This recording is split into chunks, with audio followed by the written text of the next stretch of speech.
FJ இதை பத்திலாம் நீ பேசலாமாடா, உனக்கெல்லாம் என்னடா தகுதி இருக்குது அப்படிங்கிற அளவுக்கு எஃப்ஜே பொறுத்தவரை பார்வை பார்த்து பல வார்த்தைகள் பேசுறாரு. அப்படி பார்வுக்கும் எஃப்ஜேக்கும் இடையில நடக்கிற சண்டைகளை தான் இன்னைக்கு இறங்கின ரெண்டாவது ப்ரோமோல காட்டியிருக்காங்க. அப்படி என்ன நடக்குது அப்படிங்கறத இந்த வீடியோல பார்க்க போறோம். வீடியோக்குள்ள போறதுக்கு முன்னாடி நம்ம சேனலுக்கு நீங்க புதுசா இருந்தீங்க அப்படின்னா மறக்காம சப்ஸ்கிரைப் பண்ணிருங்க. வாங்க வீடியோக்குள்ள போலாம். அதாவது இன்னைக்கு இறங்கின ரெண்டாவது ப்ரோமோவுமே முதல் ப்ரோமோட தொடர்ச்சி அப்படின்னு சொல்லலாம். அதாவது முதல் ப்ரோமோவை பொறுத்தவரை பாரு வந்து எஃப்ஜே மேல ஒரு வழக்கு தொடர்ந்து இருக்காங்க. அதாவது எஃப்ஜே வந்து பிக் பாஸ் வீட்டுக்குள்ள நான் காதல் மட்டும் தான் பண்ணியிருக்கேன் அப்படிங்கிற மாதிரி என் மேல ஒரு டேக் குத்திட்டு இருக்காரு. அவர் சொல்றதுல எந்த உண்மையுமே இல்ல, நான் வந்து கேமை தான் ஆடிட்டு இருக்கேன் அப்படிங்கிற மாதிரி பாரு வந்து எஃப்ஜே மேல ஒரு வழக்கு தொடர்றாங்க. இந்த வழக்குல பாருவுக்கு வழக்கறிஞரா விக்ரமும் அதே மாதிரி எஃப்ஜேக்கு வழக்கறிஞரா சபரியும் ஆஜராகிறாங்க. அதே நேரத்தில் இந்த வழக்கோட நீதிபதிகளா திவ்யா அரோரா இந்த ரெண்டு பேருமே இருக்கிறாங்க. டவாரியா கமருதீன் அதே மாதிரி குமாஸ்தாவா சுபிக்ஷா எல்லாருமே இருக்கிறாங்க. வழக்கும் தொடர்ந்து நடக்குது. ரெண்டு வழக்கறிஞர்களுமே அவங்களோட வாதத்தை எல்லாம் முன்வைக்கிறாங்க. வழக்கோட இறுதி தீர்ப்பா பாரு சொல்றதான் சரி அப்படிங்கிற மாதிரி பாரு தான் இந்த வழக்குல வின் பண்றாங்க. பாரு ஜெயிச்சதுக்கு அப்புறமா எஃப்ஜே பொறுத்தவரை கோர்ட்ல டெக்கோரமே ஃபாலோ பண்ணப்படல அப்படிங்கிற மாதிரி கோவமா கத்துறாரு. பாருமே அம்மா என்னோட கேஸ்ல தானே அப்படிங்கிற மாதிரி சொல்லிட்டு பாத்தீங்களா 8ஆம் கிளாஸ் படிக்கிற பையன் மாதிரி எஃப்ஜே பிஹேவ் பண்ணிருக்கான் அப்படிங்கிற மாதிரி பாரு ஒரு ஸ்டேட்மெண்ட் பண்றாங்க. உடனே அந்த இடத்துல எஃப்ஜே வந்து நீ காதல் மட்டும் தான் பண்ணிட்டு இருக்க, அதுதான் கொஞ்சம் முன்னாடியே நிரூபணம் ஆயிருச்சு, நீ லவ் கண்டென்ட் மட்டும் தான் பிக் பாஸ் வீட்டுக்குள்ள கொடுத்துட்டு இருக்க அப்படிங்கிற மாதிரி சொல்லிட்டு வெளியே போறாரு.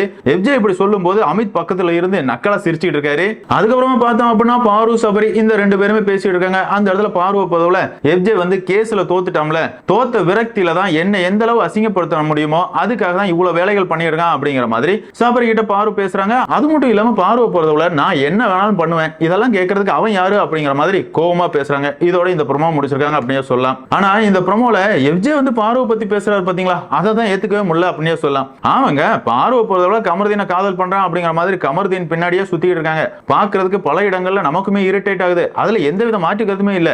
அதே நேரத்துல இந்த பொறுக்கெல்லாம் பார்வை குறை சொல்லாமாங்க.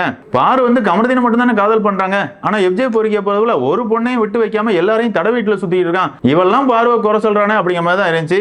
என்னதான் இருந்தாலும் பார்வுமே கமருதீன் கிட்ட இருந்து கொஞ்சம் விலகி இருந்தா நல்லா இருக்கும் அப்படிங்கிறது தான் என்னோட கருத்து. எதுக்காகனா கமருதீனை பொறுத்தவரை உண்மையெல்லாம் பார்வை காதல் பண்ணல, அவருக்கு பிடிச்சது அரோரா தான். அத பல இடங்கள்ல அரோரா கிட்ட அவர் சொல்றத நம்ம லைவ் ஸ்ட்ரீம்ல பாக்குறோம். அதே நேரத்துல பார்வை ஒன்னதான் பிடிக்கும் அப்படிங்கிற மாதிரி பார்வை ஏமாத்திக்கிட்டு இருக்காரு. பார்வை பொறுத்தவரை நல்ல கேமர் அப்படிங்கிற மாதிரி நம்ம நினைச்சுக்கிட்டு இருந்தோம். ஆனா பார்வை பொறுத்தவரை கொஞ்சம் கூட யோசிக்கிறதுக்கு திறன் இல்லாம கமருதீன் சொல்றதெல்லாம் உண்மை அப்படிங்கிற மாதிரி நம்பி ஏமாந்துகிட்டு இருக்காங்க அப்படிங்கிறது என்னோட கருத்து. என்னதான் இருந்தாலும் பிக் பாஸ் ரசிகர்களான உங்களை பொறுத்தவரை எஃப்ஜே பாரு இந்த ரெண்டு பேர்ல உங்களோட ஆதரவு யாருக்கு அப்படிங்கறத கமெண்ட்ல மென்ஷன் பண்ணுங்க. இந்த வீடியோ உங்களுக்கு பிடிச்சிருந்தா லைக் பண்ணுங்க, ஷேர் பண்ணுங்க, மறக்காம சேனலை சப்ஸ்கிரைப் பண்ணுங்க. Thank you friends.